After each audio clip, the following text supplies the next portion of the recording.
Hey everybody, and welcome back to my channel. Well, today I'd like to go into things that I never thought I'd ever do in this lifetime. One of them is getting a mammogram, and the other one is going to the gynecologist. Now, a little background on the gynecological visit. I've always wondered if we as trans women even need them. There's kind of differing opinions on that. And I've done a lot of research on the internet and never really found anything. However, I did email my surgeon's office once, and the secretary there said, actually, that's not a bad idea. And I was a little bit shocked by that. But the reasoning she gave me is actually pretty sound, which is to check the lining of the vagina to make sure that there are no issues there. We can get things called fistulas, which are basically a hole between where the poop comes out and your vagina, and that can lead to very nasty things. A second thing you can check for actually is something very similar to what cisgender women get. Usually they get a little sample from the cervix to see if there's any irregular cells, maybe pre-cancerous kinds of cells. Well, it turns out you can do the same thing with the lining of a vagina. You can take a little sample and check it out to make sure that we're not developing any kind of cancer. Now, I happen to have a gynecologist because she was the doctor who was prescribing me hormones all along,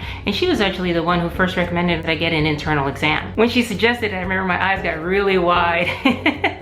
It's like, whoa, you're gonna go in there with like a speculum, the whole deal? And yeah, that's exactly what she was talking about. Now, when she said that, in my mind, all I could think about was what my ex-wife used to tell me. When I made my appointment finally, I actually texted her and said, you know what? I'm going to have that well woman visit that you've always hated. She actually texted me back later to say, I think this makes the whole thing, and she means my transition, worth it. Day came for my appointment, and I walked into my gynecologist's office, and I remember sitting there going, am I really gonna do this? And there was this table with the stirrups and everything just waiting for me, and I thought, oh my God, this is really gonna happen. I'm gonna have my legs up in those things, spread wide, waiting for a woman to stick something in me. Which on every other occasion I kinda like, but not in this one. I got up on the table, I put my legs in those stirrups and waited for her to do her thing. And she brought out her little speculum, and I might emphasize it was kind of little. It wasn't a big one for me, thank goodness. It was almost over before I realized she had started it. And it was like boom, in, out. Frankly, I think she was as uncomfortable as I was by the whole thing. And she looked at me afterwards and said, well, you've had a good aesthetic result. And I was like, gee, thanks. A lot of girls think so too.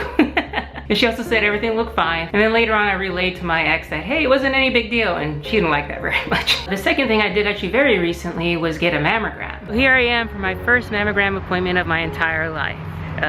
Well, you know, I'm 46 years old and I have a history of breast cancer in my family. So my doctor at my last physical thought it'd be a good idea if I got one. So yeah, I just had my mammogram on that machine. A lot of booby squishing, a lot of turning and stuff, but it wasn't so bad. For those of you who are scared of it, I would say don't be scared. Get yourself checked out. One of the difficult things about being transgender is there's so little literature and precedent for what we're doing. Forms are hilariously inapplicable to transgender women because they ask things like, when did you have your first period? Are you sure you're not pregnant? When was your last period? And they always answer not available, not available, not available. And of course, when it finally gets in front of a nurse, they ask me those questions again, and I have to say, I'm a transgender woman. And of course, that happened on this doctor visit too, but it wasn't that big a deal. I just told her, and she said, oh, okay. From this transgender woman to the cisgender and transgender women out there in my audience, I'm just saying, please go get your well woman visits and your mammograms. On that note, happy International Women's Day. I am wearing my red shirt, and happy National Women's History Month. Like, share, and subscribe, and see you around the interwebs.